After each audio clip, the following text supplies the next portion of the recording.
My husband's family will be living here now, so get out. I asked, where to? She replied, go to the dump. So I left, smiling. A week later, they lost everything. My daughter kicked me out of my own house, shouting, my husband's family is going to live here now, so get out. I asked, where? She replied coldly, go to the dump. So I went, smiling because I knew it wasn't an escape, but a tactical retreat to carry out my plan. Within a week, they lost everything. Their home, their money, their happiness. Before we continue, please subscribe to the channel and let us know where you are listening in the comments. The phone rang just as I finished washing my lunch dishes. The shrill tone cut through the afternoon silence of my empty house, making me jump slightly. My hands were still damp when I reached for it, recognizing Charlotte's number on the screen. My heart lifted. She hadn't called in 2 months. Dad? Her voice sounded different somehow, sweeter than usual. I hope I'm not interrupting anything important. Charlotte, honey, I couldn't hide my excitement. You're never interrupting. It's so good to hear your voice. She laughed, but it felt rehearsed. I have a surprise for you. We're coming over tonight. Michael and I, along with his parents. We want to have a conversation with you. I set down the dish towel, my engineer's mind automatically calculating. Tonight? That's wonderful. I haven't seen you in so long. Should I make dinner? I could pick up that wine you like, the Pinot Noir from that little vineyard we visited. Don't worry about food, Dad. Her tone became firmer. Just be ready for us around 7. This is important. Something in her voice made me pause, but my loneliness overrode my caution. Of course, sweetheart. I'll make sure everything's perfect. Will you be staying the night? I can prepare the guest rooms. We'll see how the evening goes. She cut me off gently. I have to run now, but we'll see you at 7 sharp, okay? The line went dead before I could ask more questions. I stood holding the phone, replaying her words. A surprise. A conversation. The phrase felt oddly formal, but maybe she was finally ready to bridge the gap that had grown between us since her mother died. Maybe this was the reconciliation I'd been hoping for. I glanced at my watch. 2:45 p.m. 4 hours to prepare. The house suddenly felt alive with possibility. I walked through each room with renewed purpose, seeing it through Charlotte's eyes. The living room needed vacuuming. The bathroom required fresh towels. I moved with the systematic precision that had served me well through 40 years of engineering projects. First, I drove to the grocery store on Cedar Avenue. The March air was crisp, promising spring but still holding winter's edge. I selected a bouquet of yellow daffodils, Charlotte's favorite since childhood, and added a bottle of the Pinot Noir she'd mentioned loving last Christmas. In the bakery section, I found individual chocolate tarts, the kind she used to beg for during our weekend trips to Powell's Books. Back home, I arranged the flowers in my wife's crystal vase, the one Charlotte had always admired. The afternoon light streaming through the kitchen window made them glow like small suns. I set the dining room table with our good china, the set we'd bought for special occasions that had become too rare. While wiping down the counters, I found myself humming, something I hadn't done in months. The house felt different, expectant. I pulled out old photo albums, thinking we might look through them together. There was Charlotte at 5, gap-toothed and grinning in her yellow dress. Charlotte at 16, rolling her eyes at my camera but smiling despite herself. Charlotte on her wedding day, radiant in white silk. I paused at that last photo. Michael stood beside her, handsome in his rented tuxedo, but something about his smile had always seemed hollow to me. His parents flanked them. Robert, with his practiced businessman's grin, Margaret with her perpetual look of mild disapproval. They'd never quite accepted me, the simple engineer who'd worked his way up from nothing. But tonight would be different. Tonight we were family coming together. I showered and put on my best casual shirt. The blue one Charlotte said brought out my eyes. In the mirror, I saw a man trying to look younger than his 62 years, hope making his face brighter. My gray hair was neatly combed, my expression optimistic. At 6:30, I did a final walkthrough. The house smelled of lemon cleaner and fresh flowers. The wine was breathing on the sideboard. The chocolate tarts waited on bone china plates. Everything was ready for whatever surprise my daughter had planned. I settled into my favorite chair by the window, watching for headlights on Maple Street. The anticipation felt like Christmas morning, that delicious tension of waiting for something wonderful to unfold. Outside, the streetlights began flickering on in the gathering dusk. 7 o'clock was only minutes away. Car doors slammed outside. I checked my reflection one last time in the hallway mirror, smoothing my hair. Through the frosted glass, I could see 4 silhouettes approaching my front door. My heart hammered with anticipation. I opened the door before they could knock, my face breaking into what I hoped was a welcoming smile. "Charlotte! Michael!" Charlotte stood on my doorstep in a black coat that made her look like she was attending a funeral. Her face was composed, distant. No smile. No hug. "Hello, Dad." Her voice carried none of the warmth from our phone call. Michael pushed past her, reeking of alcohol. His eyes were bloodshot, his jaw set in an aggressive line. Behind them, Robert and Margaret Miller flanked my doorway like bodyguards in expensive coats. Come in, come in. I've prepared dinner. Open that wine you love. We won't be staying for dinner."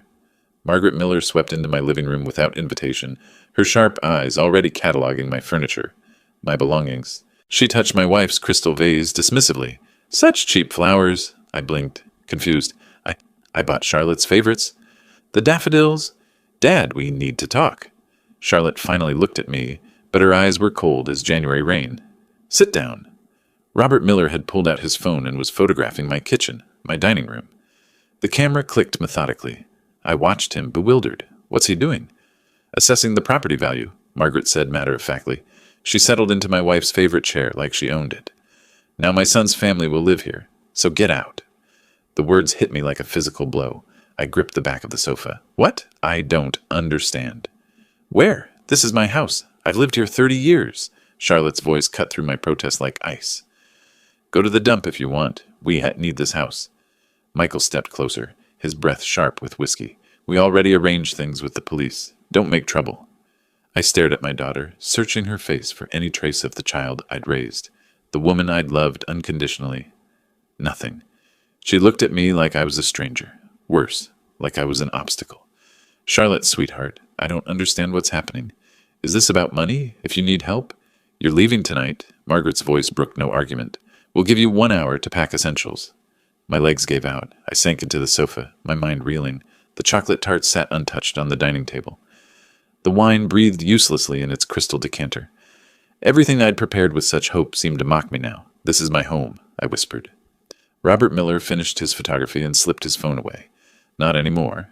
Charlotte is our daughter-in-law. Family takes care of family."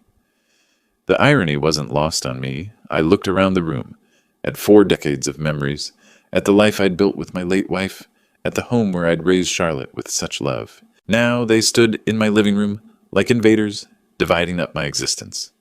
I studied Charlotte's face one more time.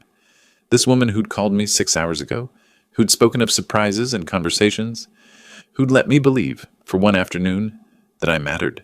Something cold settled in my chest. Not anger. Not yet. Something much more dangerous. Calculation. "All right," I said quietly. The room went silent. They'd expected tears, pleading, desperation. Margaret's eyebrows rose. Michael's aggressive posture faltered slightly. I stood up, walked to the closet, and pulled out my old leather briefcase. "I'll pack some things." The silence stretched between us like a taut wire. They'd expected tears, begging, maybe rage. Instead, I moved to my bedroom with the methodical precision that had served me through 40 years of engineering projects. I pulled my worn suitcase from the closet shelf. The leather was cracked, but the latches still worked perfectly. Everything had its purpose, its proper place. "All right, I'll go." My voice surprised them, calm, measured. But remember, I've been an engineer my whole life. I know how to build things. I folded my best shirts with mechanical precision, but I also know how to tear them down. Charlotte shifted uncomfortably. "What do you mean by that?" I looked up from my packing, meeting her eyes for the first time since their arrival. "Nothing, daughter. Just wishing you happiness in your new home." From the living room, Margaret's voice carried sharp and victorious, finally showing some sense. I continued packing. Bank statements from the filing cabinet. Insurance papers. The deed to the house, though what good it would do me now, I couldn't say. Behind them, my engineering certifications and professional references. 40 years of careful documentation. Charlotte lingered in the doorway, watching me work. Perhaps some small part of her felt guilt. But when Michael called her name from the kitchen, she turned away. I packed Helen's photograph last, the one from our anniversary dinner 3 years ago. Her smile radiated warmth that seemed impossible in this cold house full of strangers who shared my blood. 20 minutes. That's all it took to pack a lifetime. I wheeled the suitcase through the living room where my family, former family, watched me like vultures observing dying prey. Robert had resumed photographing, now focusing on the more expensive pieces. Margaret sat in Helen's chair, already arranging throw pillows differently. The utilities are in my name, I said quietly. You'll need to transfer them. We'll handle everything, Robert replied without looking up from his phone. I paused at the front door, studying the faces of people I'd loved, supported, sacrificed for. Charlotte avoided my gaze. Michael swayed slightly, reaching for the wine I'd opened in celebration. Margaret examined my wife's crystal collection with calculating eyes. Well then, I adjusted my grip on the suitcase handle. I suppose this is goodbye. None of them responded. The evening air felt sharp against my face. March in Portland carried winter's last bite, but something about the cold cleared my thoughts.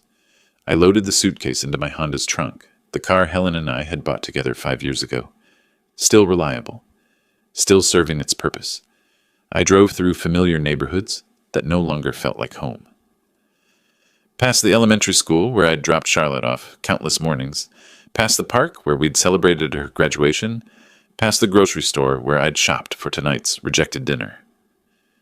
The ATM glowed harsh white in the parking lot of a 24-hour convenience store.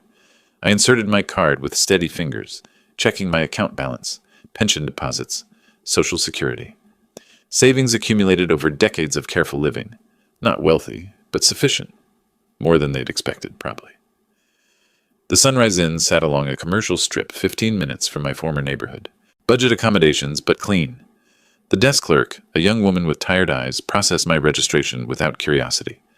Cash payment for 3 nights. Room 237. The room smelled of industrial carpet cleaner and contained everything necessary for temporary survival. Single bed, small table, television, bathroom with thin towels and tiny soap bars. I sat on the bed's edge and opened my laptop. Time to solve a problem. Morning light filtered through the motel's thin curtains, harsh and unfamiliar. For a moment, I forgot where I was, then yesterday's betrayal. Crashed back like cold water. I opened my laptop and logged into my online banking. The numbers glowed steady on the screen. Pension deposits, Social Security, decades of careful savings, more than enough for what I needed to do. Then I accessed the joint account Charlotte and I had opened when she was 16. Her first checking account. With my name still listed as co-owner, she'd never removed me. Probably forgot it existed. The balance made me smile for the first time in 24 hours. 30 years I gave and gave and gave. I murmured to the empty room. Time to take back everything that belongs to me. I closed the laptop and showered in the motel's cramped bathroom. The hot water felt like clarity itself. No more confusion, no more hurt feelings. Just engineering precision applied to a very specific problem. By 9:30, I was standing in Techmart's fluorescent bright aisles. The young clerk with purple hair barely looked up from her phone. I need a prepaid phone, I told her. Something basic, and a cheap laptop for travel. She led me to the electronics wall, pointing out options with practiced boredom. I selected a simple flip phone and a basic laptop, both paid for in cash. No credit cards, no digital trail, linking back to Norman Ross. Setting up a home office? She asked, making conversation while ringing up the purchase. Remote work, I replied. Consulting. Close enough to the truth. The real estate office occupied a converted house on Division Street. Sarah Martinez, according to her nameplate, looked up from her computer with the bright smile of someone who lived on commission. How can I help you today? I need a modest apartment, 1 bedroom, month-to-month lease if possible. I settled into the chair across from her desk. I work online, so good internet is essential. Her fingers flew across the keyboard. Budget range? I named a figure that made her smile widen. Not extravagant, but comfortable. The kind of tenant landlords preferred. I have several options. This unit on Hawthorne has fiber optic internet. Perfect for remote work. When would you like to move in? Today, if possible. She blinked. That's ambitious. But I like ambition. Let me make some calls. 2 hours later, I signed a lease for a clean 1-bedroom apartment, 12 blocks from my former home. Close enough for reconnaissance, far enough to avoid accidental encounters. Sarah handed me the keys with professional efficiency. The internet should be active by tomorrow morning. Anything else you need to know about the neighborhood? Just where to find good coffee. She laughed and recommended 3 cafes within walking distance. The apartment smelled of fresh paint and industrial carpet. Empty rooms echoed with possibility. I set my suitcase in the bedroom and unpacked my laptop on the kitchen counter. The afternoon sun slanted through clean windows, illuminating dust motes that danced like tiny plans taking shape. I opened my new laptop and began making lists. Resources available. Timeline requirements. Information needed. Phase 1. Objectives. Outside, Portland hummed with the ordinary business of ordinary people, living ordinary lives. Inside, I began building something extraordinary, something they would never see coming. I pulled out my phone, my old phone, and scrolled through Charlotte's contact information. Her work number, Michael's cell, the Miller family's home address, which was now my former address. So much information, so many vulnerabilities. I cracked my knuckles and started typing.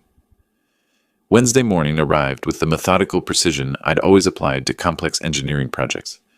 My apartment had transformed overnight into something resembling a command center. 4 manila folders sat arranged on the kitchen table, each labeled with a name: Charlotte, Michael, Robert, Margaret. I opened my laptop and began filling in what I already knew: Charlotte's work address, her favorite lunch spots, her predictable routines, Michael's construction job site and his after-work patterns. The Miller parents' temporary address, my former address. But knowledge gaps remained. I needed specifics, vulnerabilities, pressure points. Thursday evening found me nursing a ginger ale at the Riverside Casino's bar. The bartender, a chatty woman named Linda with graying roots, kept the conversation flowing as naturally as the drinks she poured. "That guy Michael comes here often?" I asked, nodding toward the blackjack tables where my son-in-law sat hunched over his cards. "Oh, yeah." Linda's eyes followed my gaze. "Lost quite a bit here these past weeks. Says he'll pay up soon when he sells a house." I sipped my ginger ale, watching Michael's increasingly desperate gestures as his chips disappeared. "Sounds like he's confident about that sale." "Hope so, for his sake."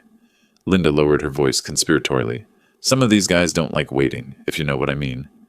Michael stumbled slightly, getting up from the table, his face flushed with alcohol and frustration. I photographed him from across the room with my new camera's zoom lens. Clear shots of his condition, his behavior, his companions. Evidence.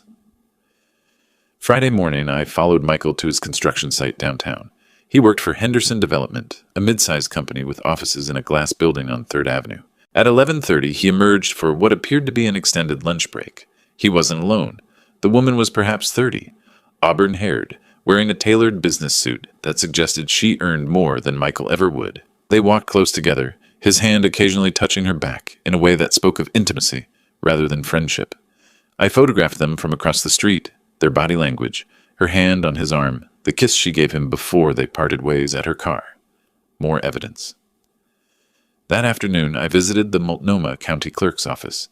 Public records revealed the scope of Robert Miller's financial catastrophe with clinical precision. Failed investment in a restaurant chain. Tax liens totaling $43,000. A business license that had been suspended for non-payment of state fees. The Miller family wasn't just desperate. They were drowning. Back in my apartment that evening, I spread the photographs across my kitchen table alongside printed documents and handwritten notes. Michael's gambling debts and promises about house sale proceeds. His affair with someone who clearly had money to lose if exposed. Robert's tax troubles and suspended business license. Margaret's complete dependence on her husband's already compromised income. Each folder now contained enough ammunition to destroy its subject completely. I leaned back in my chair, studying the evidence with an engineer's satisfaction. Structural weaknesses identified. Load-bearing points located. The foundation of their victory over me had more cracks than they realized. My phone buzzed, the old phone with Charlotte's contact information still intact. Time to begin the demolition. Saturday morning brought the same methodical clarity I'd always applied to structural engineering problems. I spread the intelligence files across my kitchen table once more, this time not for analysis, but for action sequence planning. Charlotte first. Financial pressure would create immediate panic.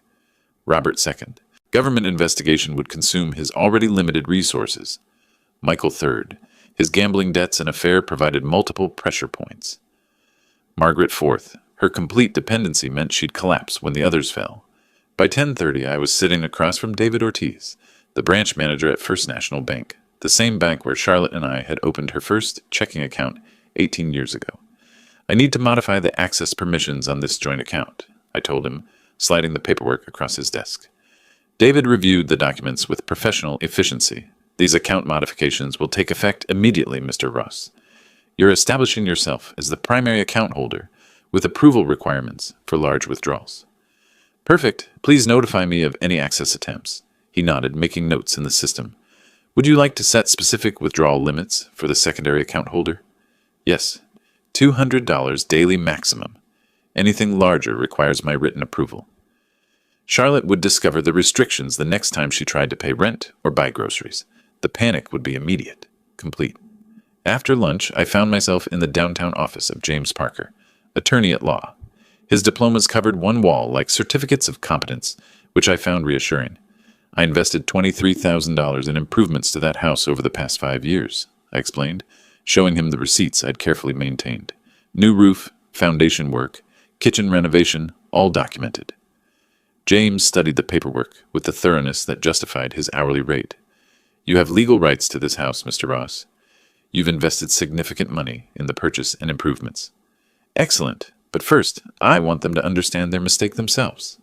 He looked up from the documents, curiosity flickering in his professional expression. What do you mean? They took my house thinking I was helpless. I prefer they realize how wrong they were before I take legal action. That's an interesting approach, but your legal position is strong whenever you decide to proceed. Good, I'll be in touch when the timing is right. My final stop was the Oregon Department of Revenue building on Commercial Street.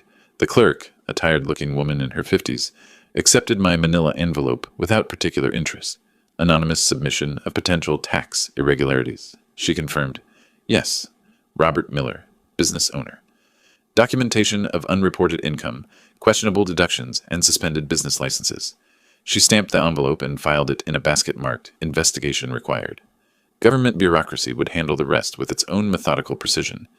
Back in my apartment by 5 o'clock, I poured myself a glass of wine, something I rarely did, but the occasion seemed to warrant celebration. Outside my window, Portland's evening lights began flickering on like tiny promises of what was to come.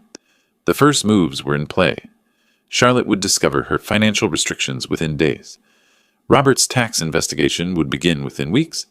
Michael's gambling debts would compound with interest. I opened my laptop and began drafting the next phase.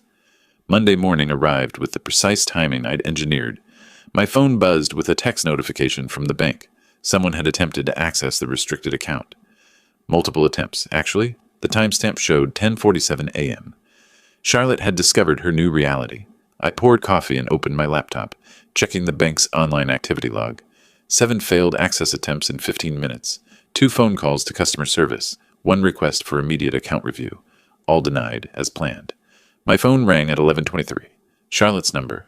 I let it go to voicemail, then listened to her message with the satisfaction of an engineer watching a perfectly calibrated mechanism operate. Dad, it's Charlotte. There's some kind of problem with our account. The bank says you've restricted access. Please call me back immediately. This has to be a mistake. The second call came at 11:41, more desperate this time. Dad, where are you? I can't pay rent. I can't buy groceries. My card was declined at the coffee shop in front of my coworkers. Please, whatever this is, we need to fix it now. I made lunch while the third call played. Her voice cracked slightly on the word, help. By afternoon, she'd apparently called Michael. My surveillance equipment, a basic listening device I'd placed near their bedroom window during a reconnaissance visit, picked up fragments of their conversation through the old house's thin walls. Dad's money is blocked. Charlotte's voice carried the sharp edge of genuine panic. How are we going to pay the mortgage? Michael's response came slurred with afternoon drinking. Stay calm, honey. We'll find a way out. Maybe we can sell something from the house. This can't be a coincidence. The bank says access was restricted by the account holder. Her voice rose with each word. That means Dad did this deliberately. You think your father... No, he wouldn't know how to do this. I smiled at that. Michael's underestimation would serve me well in the coming weeks. The mail arrived at 3:30. Among the usual bills and advertisements was an official envelope from the Oregon Department of Revenue, addressed to Robert Miller at his business address. The tax investigation had begun, triggered by my anonymous submission. Charlotte's phone rang at 4:15. I could hear her conversation through the device as she paced the kitchen of my former home. Robert, it's Charlotte. We have a problem, multiple problems actually. Her voice carried exhaustion now, the panic settling into grim determination. The tax office wants to audit your business records, and Dad has somehow locked us out of our bank account. Robert's response crackled through her phone speaker. That's impossible. Your father doesn't have that kind of authority. The bank disagrees. They say he's the primary account holder and can restrict access whenever he wants. A long pause, then Robert's voice much quieter. Where is your father now? I don't know. He won't answer his phone. His old neighbor says she hasn't seen him since he left. Another pause. Charlotte, what exactly did we walk into that night? She sank into the kitchen chair, Helen's old chair, and I could hear the creak of old wood through my listening device. I'm starting to think we severely underestimated him. Wednesday morning brought the systematic precision of Phase 2. I arranged Michael's compromising photographs across my kitchen table like evidence in a court case. 12 high-resolution images of my son-in-law with his auburn-haired colleague, captured outside her apartment building in her car at a downtown restaurant during what should have been working hours. Beside them, documentation of his gambling debts, casino receipts, witness statements from bartenders, a pattern of financial irresponsibility stretching back months. 2 envelopes sat ready for delivery. One addressed to Henderson Development's Human Resources Department. One addressed to Charlotte at her office. By 10 o'clock, Michael's supervisor was reviewing an anonymous submission about employee gambling problems and questionable use of company time. The photos of Michael drinking during lunch hours, the documentation of his debts, the witness statements about his desperate promises to pay up when the house sells. Henderson Development prided itself on reliability and family values. Michael had become a liability. At 11:30, my listening device picked up Michael's panicked phone call to Charlotte from the Henderson parking lot. "They fired me," his voice cracked through the surveillance equipment. Just like that, someone sent them information about my personal life. Charlotte's response carried the sharp edge of someone already stretched too thin. What kind of information? Pictures of me at the casino. Statements from people saying I owe money. They said I was a risk to company reputation. "Michael, we can barely afford groceries. How are we going to survive without your paycheck?" But that conversation was interrupted by the mail carrier's arrival at Charlotte's office. 2 hours later, my device captured a very different kind of conversation. "I know about your affair, Michael." Charlotte's voice had gone deadly quiet. "I want everything, half of everything we have left." The photographs had done their work. "Charlotte, please let me explain. This isn't what it looks like." "Photos don't lie, Michael. You've been sneaking around with some woman while I'm trying to hold our family together." "Honey, I was desperate. The gambling got out of hand, and she was just, after what we did to my father. And now this? You're just like him. A disappointment." The irony wasn't lost on me. Charlotte comparing her cheating husband to the father she'd betrayed, not realizing that father was orchestrating her husband's destruction.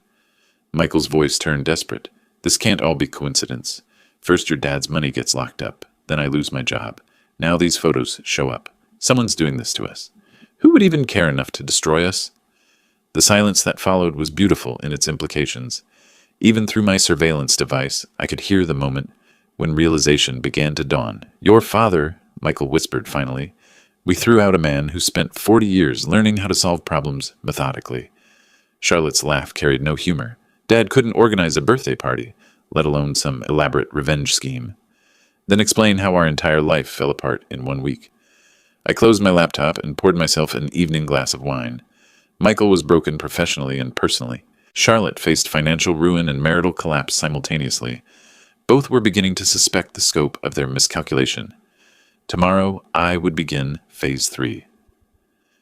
Friday morning arrived with the predictability of engineering principles. They would come for me today, desperate, coordinated, convinced that intimidation could accomplish what planning had not.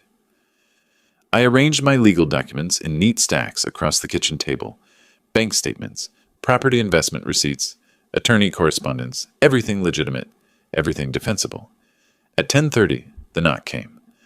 Officer Davis stood on my doorstep with the tired expression of someone handling a domestic dispute call. Behind him, I could see Margaret Miller, waiting in a patrol car, her face set in victorious anticipation. "Mr. Ross, we received a complaint about you." His voice carried professional skepticism. "The family says you've been threatening them. They want you to leave them alone." I opened the door wider, gesturing to the organized documentation. "I haven't broken any laws, officer. I'm simply protecting my legal rights as an account holder and property investor." Davis examined the bank correspondence, the attorney letters, the investment receipts. His expression shifted from official concern to mild annoyance. "These look legitimate. What exactly are they claiming you've done?" "Restricted access to my own bank account, consulted an attorney about my property investments, reported potential tax irregularities to the appropriate authorities." I handed him James Parker's business card. "You're welcome to verify everything with my legal counsel." 20 minutes later, Officer Davis delivered the verdict to Margaret Miller that would ruin her morning. No evidence of criminal activity, no basis for a restraining order, no police protection for people facing legitimate legal consequences of their own financial choices. She spent the afternoon walking door to door through my old neighborhood, a one-woman campaign of social destruction. "That man is dangerous," I heard her tell Mrs. Patterson through my surveillance equipment. "He's threatening our family, trying to take our home away from us." Mrs. Patterson's response was predictably non-committal. "Has he actually done anything illegal, Margaret?" "Well, no, but then maybe you should talk to him directly instead of involving the whole neighborhood." Margaret's manipulation campaign yielded similar results at each house. Neighbors who'd known me for decades weren't easily convinced that quiet Norman Ross had suddenly become a community threat. By 3 o'clock, Robert Miller had escalated to professional surveillance. Rick Stone, private detective, parked his unmarked sedan across from my apartment building with the subtlety of a man accustomed to insurance fraud cases rather than systematic revenge operations. I photographed him from my window, noting his license plate and the telephoto lens he'd mounted for building surveillance, amateur hour. I'd been anticipating professional investigation since the day I moved into this strategically located apartment. His presence actually simplified my next moves. Let him document my routine: grocery shopping, library visits, coffee shops. Let him waste Robert Miller's remaining money on surveillance that would reveal exactly nothing illegal or threatening. My phone buzzed with a text from James Parker. "Family attempted to file harassment complaint. Dismissed due to lack of evidence. All your activities remain within legal boundaries." Perfect. They were panicking exactly as I'd calculated. Desperate enemies make predictable mistakes, and the Miller family was proving that engineering principle beautifully. Their coordinated counterattack had accomplished nothing except confirming their complete misunderstanding of the situation. I wasn't their angry relative striking out in emotional rage. I was their systematic opponent, and Phase 3 was about to demonstrate the difference. Saturday morning brought an unexpected weight. I sat surrounded by the evidence of my complete victory. Bank statements showing Charlotte's restricted access, photographs documenting Michael's professional destruction, tax investigation notices targeting Robert's business empire. Everything I'd planned had worked with engineering precision, so why did I feel so empty? While organizing my filing cabinet, I discovered a manila envelope I'd forgotten packing. Helen's letters to me during our brief separation 40 years ago, when we'd argued about her mother's interference in our marriage. I opened the first letter with hands that remembered her handwriting better than her voice. "My darling Norman," she'd written in her careful script, "anger makes us do things we regret later. I know you want to prove a point to Mother, but proving you're right won't make either of us happy." The words hit harder than I'd expected. Helen had always seen through my engineering solutions to the human problems underneath. Even when she was furious with me, she never lost sight of what mattered. I read letter after letter, each one revealing her gentle wisdom about family conflicts and forgiveness. In one, she wrote, "Norman, revenge never makes anyone happy, but justice is worth pursuing. There's a difference between making them pay and making things right." Making things right, the phrase echoed as I drove to Riverside Cemetery. Helen's grave sat under an old oak tree, her headstone simple granite with dates that encompassed 37 years of marriage. I'd avoided visiting since the funeral 6 months ago, but today I needed her guidance more than pride. "What would you do, darling?" I asked the headstone, feeling foolish but desperate. Would you forgive them or fight for justice? The wind rustled through the oak leaves, and I could almost hear her response. Not supernatural nonsense, just memory so clear it felt like conversation. "You've already won, Norman. They know they can't intimidate you. They know they underestimated you completely. But destroying them won't bring our home back or heal Charlotte's selfishness." I traced her name carved in stone. "I've destroyed them completely, but it doesn't feel like victory." Memory supplied her gentle laugh. "Because you're not a destroyer, sweetheart. You're a builder. You've spent 40 years solving problems by creating solutions, not eliminating obstacles." The afternoon sun slanted through the branches, warming the granite beneath my fingers. Helen had always been right about these things. She'd seen me more clearly than I saw myself. The difference between my engineering mind and my father's heart. "There's a difference between making them pay and making things right," I whispered, repeating her words from the letter. That evening, back in my apartment, I spread my legal documents across the kitchen table once more. But this time, I wasn't planning another systematic destruction. I was designing a different kind of solution, one that would restore justice without requiring vengeance. I opened my laptop and began typing a very different kind of document. a letter to James Parker about legitimate legal action for property recovery. Phase 3 would still demonstrate the difference between them and me, but it would demonstrate something Helen would be proud of. Monday morning arrived with the clarity Helen's guidance had provided. I arranged my documentation in 3 organized stacks: property investment records, financial evidence, and criminal documentation. Everything legitimate, everything systematic, everything legal. At 9:30, I sat across from Detective Sarah Johnson at the Portland Police Bureau. She reviewed my materials with the professional thoroughness of someone who'd seen plenty of family disputes turn criminal.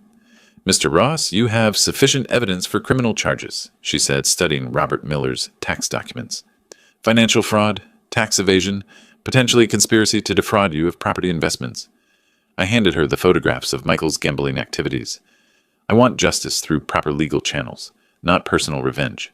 Her eyebrows rose slightly. "Most people in your situation would be screaming for blood. My wife taught me the difference between making people pay and making things right." Detective Johnson initiated the investigation immediately.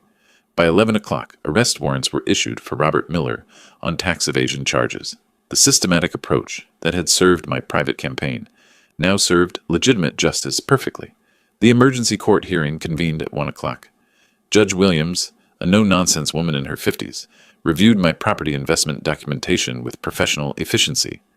"Mr. Ross invested $23,000 in improvements to this residence over 5 years," James Parker explained to the court. "He has legal standing as a property co-owner." Judge Williams examined the receipts, the contractor invoices, the bank statements. "The house is returned to the rightful owner. Defendants must vacate within 48 hours.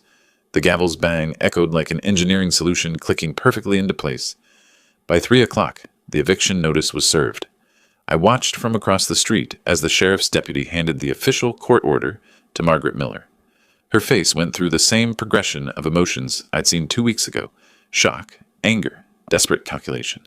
But this time, she faced the full weight of legitimate authority, not just one wronged engineer. Charlotte emerged from the house, my house, carrying a suitcase with the mechanical movements of someone in emotional shock. Michael followed, his face carrying the hollow expression of a man who'd lost everything through his own choices. They loaded their car in silence. No arguments, no threats, no desperate attempts at manipulation, just the quiet acceptance of people who'd finally encountered consequences they couldn't intimidate, bribe, or charm their way around. At 5 o'clock, I stood in my own front doorway for the first time in 2 weeks. The house felt different, not because they'd changed anything, but because I'd changed everything. The afternoon light slanted through the kitchen window exactly as it had that first day when Charlotte called with her surprise. But now it illuminated justice, restored through proper channels, not revenge extracted through systematic destruction. I picked up Helen's crystal vase from the dining room table. It had survived their occupation undamaged, just as my sense of right and wrong had survived my temporary descent into vengeance. Tomorrow, Charlotte would face her own choices about how to rebuild a life without depending on money that was never really hers. Tonight, I was home. Friday morning arrived with the quiet satisfaction of justice properly served. I stood at the threshold of my house, my legally restored house, carrying only a single suitcase and 30 years of vindicated dignity. The locksmith had finished his work the previous evening. These were my keys now, legally and morally. The Miller family had left evidence of their hasty departure: food containers in the sink, magazines scattered across my coffee table, Charlotte's expensive face cream abandoned on the bathroom counter. They'd treated my home like a temporary hotel, never understanding they were occupying someone else's life. I spent the morning systematically erasing their presence, not out of anger, but with the methodical precision Helen would have recognized. Engineers' approach to restoration: assess damage, prioritize repairs, execute solution. The afternoon brought new locks, a security system, and fresh flowers for Helen's crystal vase. The house began remembering who it belonged to. At 3 o'clock, my phone rang. Charlotte's number. "Dad?" Her voice carried none of the entitled confidence I'd heard 3 weeks ago. "Can we talk?" I considered hanging up. Then I remembered Helen's lesson about the difference between justice and cruelty. "We're talking." I realize I was wrong. The words came haltingly, like admissions pulled from deep wounds. "Everything's fallen apart. Michael's drinking again. The Millers blame me for Robert's arrest. I lost my job because I can't focus on anything. I'm sorry to hear that, Charlotte. Are you really? The question caught me off guard with its naked honesty. Was I sorry? Or was I simply satisfied that consequences had arrived exactly as engineered? Yes, I realized. I'm sorry. Sorry it came to this. Dad, forgive me. Please, I know I hurt you, but I'm still your daughter. The silence stretched between us like the 18 days since she'd last called me family. Charlotte, forgiveness is one thing, but trust is entirely different. You made your choice when you threw me out of my own home. Now live with it. I can't survive without my money, I finished gently. You survived 34 years learning to depend on me for everything. Now learn to depend on yourself. Dad, please. I spent 30 years giving you everything I had. My time, my money, my heart, my home. And the first moment it became convenient, you discarded all of it. I paused, watching the afternoon light slant through my kitchen window. That taught me something valuable about what I was protecting. The line went quiet, except for her breathing. Goodbye, Charlotte. I hung up. That evening I poured wine. Good wine, the kind I'd been saving for special occasions, and sat in Helen's favorite chair.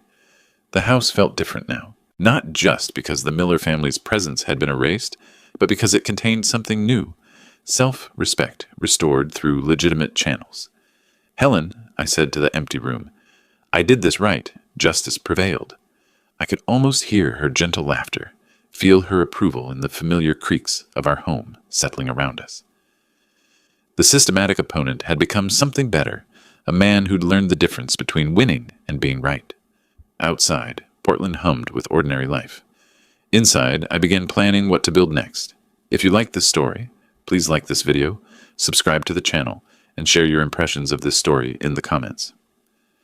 To listen to the next story, click on the box on the left. Thank you for watching. After listening to today's story, perhaps it has raised some new questions in your mind, or maybe it has brought back some old memories. Every day on Reddit, new experiences and moments create fresh stories, and they connect all of us. Everyone has their own unique journey in life, and we all try to understand the world in our own way. These kinds of moments remind us that we are all human, sometimes happy, sometimes sad, and always learning something new. If you enjoyed this story, feel free to share it with your friends. Your thoughts and feedback are always valuable to us, as they motivate us to create even better content. Every story has its own unique angle, and our goal is to understand everyone's perspective and make our content diverse and relatable. Stories like these help us realize that life's journey is different for everyone, and by hearing other stories, we learn something new. You can also share your own stories with us. Your experiences are valuable to us as well, and if you enjoyed this video, please leave your feedback. We aim to create content that brightens your mind and gives you new ideas every time. If you've already seen this video before, your feedback is still important. With every piece of feedback, we can improve our content and bring a new perspective to our viewers. Today, what we saw was just a small part of the many stories shared on Reddit and across the world. It's a reminder of how we all try to understand life by sharing our experiences with each other. This video was only an example of how we try to connect with others through storytelling, learning about different sides of life. We hope to continue sharing such stories that help us all learn and grow together. Thank you for your time, and don't forget to keep an eye out for more stories coming soon. If you haven't already, please like and follow for more amazing content. Your support keeps us going, and we will strive to bring you more thought-provoking and heartwarming stories. Until next time, take care and stay curious. **